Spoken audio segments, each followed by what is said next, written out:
Tragically, in Congo, 70 Christians have been beheaded by ISIS because of their faith. Though the media is silent and not reporting on this event, we're going to check out a video by Christian-based news. Let's dive into it. 70 Christians have been found beheaded. Yes, beheaded in a church in the Democratic Republic of Congo.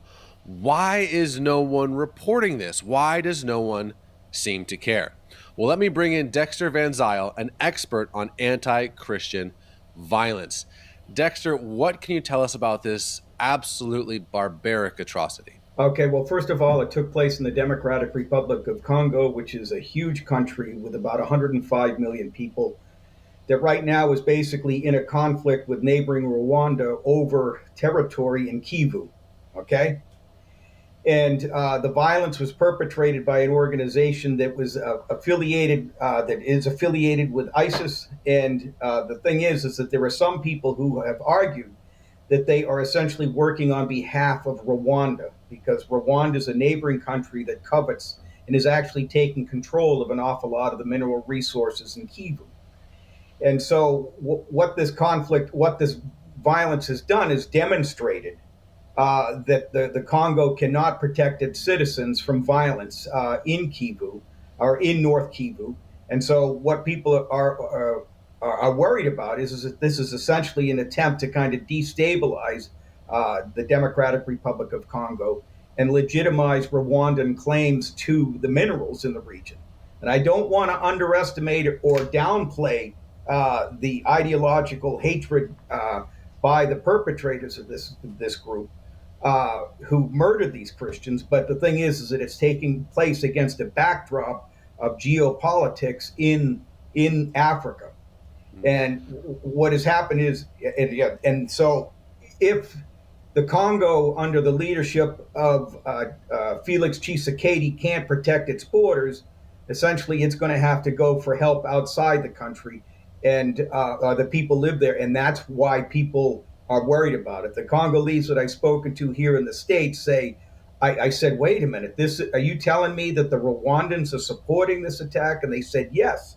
And I said, but Rwanda is a Christian nation. And they said, yes, but this will help destabilize the region where all of these minerals that are used for the iPhones that we make, that we use in our lives. And so clearly there's an ideological and a theological component going on, but there's also a strategic issue as well. Oh, it's terrible, isn't it? It's hard. As a former Peace Corps volunteer, I served in the Congo for about a year, 14 months in the 1980s. And the problem is that if this violence is allowed to continue and the average Congolese learns and recognizes, and the violence like this against Christians perpetrated by jihadists is not a new problem. It's been a problem in North Africa for a long time. And the problem is that trying to get people to pay attention to it is very difficult. Well, that's my second question is, you see the headline, 70 Christians beheaded, and you think, what? You almost can't fathom that headline. But is Islamic violence against Christians in Africa, is this an anomaly, basically? Oh, no, absolutely not. This takes place in a number of countries throughout the region. And there are some people who are worried that essentially what we're looking at is a jihad against Christians in numerous other places in North Africa. And routinely we hear reports of these acts of violence. And the problem is that what happens when the Christians start to fight back? Are we going to start to see the equivalent of an interreligious war in the continent?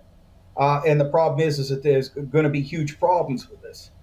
The problem is that, first of all, the reason why this doesn't get as much traction as, say, the conflict, the Palestinian suffering in Gaza, is because there's just not that many reporters on the ground. And the Congo is a huge, dangerous place to be a reporter. And frankly, also, there's just a fair amount of ideological indifference to anti-Christian violence on the part of reporters in the West. And Dexter, I think that's the question. If you were to replace 70 Congolese Christian with any other minority group, 70 Palestinians were beheaded, 70 people at a pride parade were beheaded. This would be the biggest news story of the decade. And yet this just happened and no one's reporting on it. And literally crickets. Now, this is the thing. If this was any other minority group, this would be front page news, worldwide news. But this is not what we see. Like you said, it's virtually crickets. The news is not reporting on this. But you know why this happens, right? It's because Christianity preaches there's one God, which contradicts all other religions. And without Jesus Christ, hell is the punishment. And this is extremely offensive to the world and to other religions. But the truth is a narrow path. But these 70 Christians who were killed are actually partying with Jesus in heaven now. Yes, it's horrific what happened and how they died. But that's just a small slither in the broad perspective of eternity. The Bible says that God will be the judge, and he is going to bring justice on Judgment Day. You got to remember that Islam was actually spread by the sword, but Christianity was spread by love. These are the foundations of the West that abolished slavery. You have freedom, you have hope to look forward to a new day. That is the whole message of Christianity, to look forward to the return of Jesus Christ and for eternity with him in heaven. This is why the Bible is the most bought book in all of history. It's also the most destroyed book in all of history. But you got to remember that Jesus is still on the throne. He's the same yesterday, today, and forever. And we have to remember that. And they murder people in Nigeria. There's basically crickets. And I think a lot of it has to do with the fact that we have essentially kind of an anti-Christian bias on the part of people who run the media. And the thing is that I think there's another factor is that essentially Christianity has been lumped in with essentially this whole notion of settler colonialism, and that whatever violence is directed their way is largely a consequence of the violence perpetrated by Christians in years past.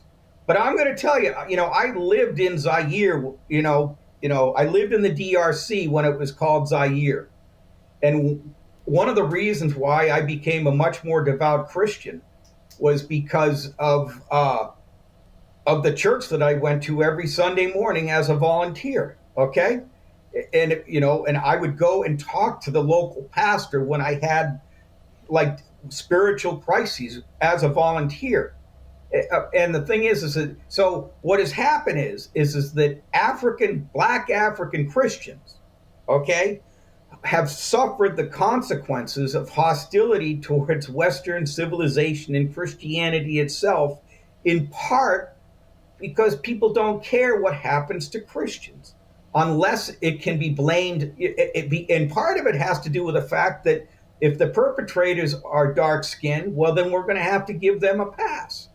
And it's a very, very strange milieu, so to speak, that we work in. But the thing is that unfortunately, this is the cynical side of me. I've been somebody that has documented hostility towards Israel for the past 20 years. But if the IDF were responsible for these beheadings, it would have made the front page of the Washington Post and the New York Times and every newspaper throughout the world. And there would be, Israeli Jews condemning it as well. But the problem is that because it's essentially black on black violence, nobody cares. And there was a book called Stealth Conflicts by a scholar by the name of Virgil Hawkins, and he's a tremendous scholar.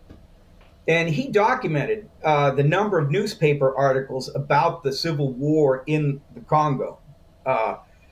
And this was at a point of time when 5.4 million people have died. There were a few dozen newspaper articles or a few dozen news shows or segments on it. But then when you looked at the conflict between the Israelis and the Palestinians, which every one of the deaths is tragic, we're talking at this time maybe over a time frame of maybe 30 to 40,000 people had died. There were literally thousands of articles. So there were more articles than there were people killed during a specific period of time. And it had to do with, first of all, it was in people's interest that this conflict be covered, and more importantly, it was just easier to go to cover. The violence in the Congo is a huge country. It's kind of desolate. If you go there, there's a very good chance you're going to get very sick, and you may not get good medical care. That was something that I experienced as a Peace Corps volunteer. Yeah. Go to Israel, you can have a nice meal at a restaurant in Jerusalem at the evening after you've basically covered a protest at the security barrier. Yeah, I think it's exactly what you're saying. It's selective outrage, and you know, there's this line when people talk in the about Israel in the news, and you hear it a lot, which is this: if there's no Jews, there's no news. You know, right across the border in Syria, some people have estimates of close to 1 million Syrians died, and I think your point is very insightful and very spot on. Let's all be praying for these incredible African Christians that are standing up to just unimaginable barbarity. Let's be praying for the church in the DRC. Dexter Van Zyl, thank you so much for your insight and obviously your life experience. It's been very, very helpful. Dexter, thank you so much, my friend. All right. Living in Western society, I think we have a misconstrued view on what persecution actually looks like. We mentioned Jesus or the Bible inviting someone to church and they look at us funny and we think we're persecuted because of that. But then you got Christians in Congo not denouncing their faith in Jesus and being beheaded. We definitely take it for granted living in the West. We're super blessed, super privileged, though there's levels to this kind of persecution. And Jesus did warn that this would happen, that they're not really hating us, but they're actually hating what we portray, and we're portraying Jesus. It's super sad and frustrating that the media doesn't cover these stories, but continue to be praying for these Christians in these countries that are facing this kind of persecution. Hey, that's all I have today. Make sure you like, subscribe, hit the bell notification so you don't miss out on any upcoming videos. I'll catch you in the next one.